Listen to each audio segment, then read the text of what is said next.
9 वर्ष की उम्र में वे एक बार वप्रमंगल उत्सव में गए। जब उत्सव चल रहा था, सिद्धार्थ एक खेत के पास लगे हुए जंबू जामुन वृक्ष की छाया में आ गए और पालथी मारकर बैठ गए।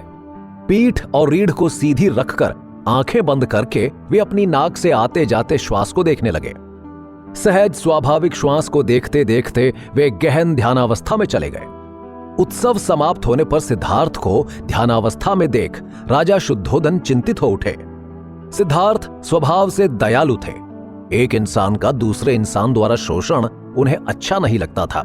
हिंसा से उन्हें परहेज था। वे शिकार पर जाने से 2 टूक शब्दों में मना कर देते थे।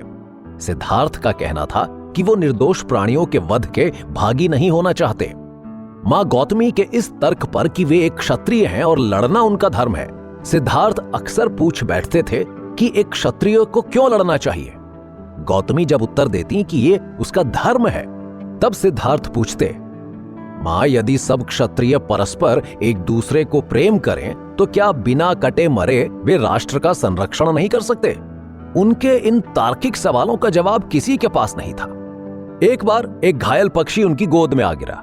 उन्होंने उसे उठाया और उसका उपचार किया। शीघ्र ही उनका ममेरा भाई देवदत्त वहां पहुंचा। उसने कहा कि शिकार के नियमों के अनुसार जो पक्षी को मारता है वो उसका मालिक होता है, इसलिए वही उस पक्षी का मालिक है। सिद्धार्थ का कहना था कि देवदत्त का आधार ही सर्वथा गलत है। जो किसी की रक्षा करता है वही उसका मालिक हो सकता है। हत्यारा कैसे किसी का मालिक हो सकता है?